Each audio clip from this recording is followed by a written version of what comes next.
జగన్ గ్రామం. నా పేరు వెంకట సుబ్బయ్య. గత మా చెరువు మధ్యగుండం చెరువు దాదాపు 2800 ఎకరాల కాయకట్టుకు అప్పటి దాదాపు 40 సంవత్సరాల క్రితం నిర్మించినారు.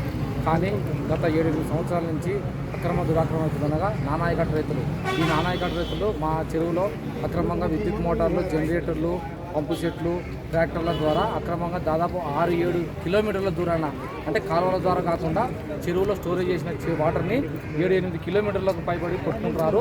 మేము దాదాపు కలెక్టర్ గారికి ఒక 4-5 సార్లు వచ్చి స్పందన కార్యక్రమం ద్వారా వచ్చి మా సమస్యను తెలియజేసినాము. ఇప్పుడు కానీ వచ్చినాము. కలెక్టర్ గారిని వచ్చి సందర్శించినాము.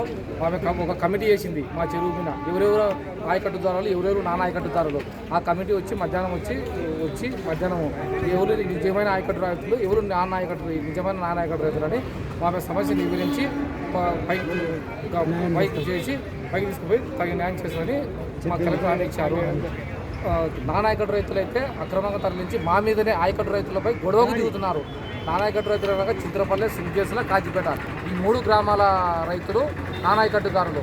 వాళ్ళు అక్రమంగా మాపై దౌర్జన్యంగా దాడి చేస్తూ ఆయకట్టుదారు రైతులకు నీరు పారకుండా వాళ్ళు ఇష్టాన్ని రాజ్యాంగంగా చేస్తున్నారు. కరెంటు మోటార్లు, ఆ కరెంటు ఏఈ గారు అయితే మేము సార్ ఇది పరిస్థితి సార్, మీరు ఎట్లా ఇచ్చినారు కనెక్షన్ అని ఏఈ గారిని అడిగితే బాబయ్య కొట్టుకుంటారు, మీకేమొచ్చిన సమస్య అని అంటున్నారు. అట్లా ఎట్లా అంటే మాట్లాడుతున్నారు. కాబట్టి మాకు న్యాయం చేయాల్సిందిగా కోరుతున్నాము.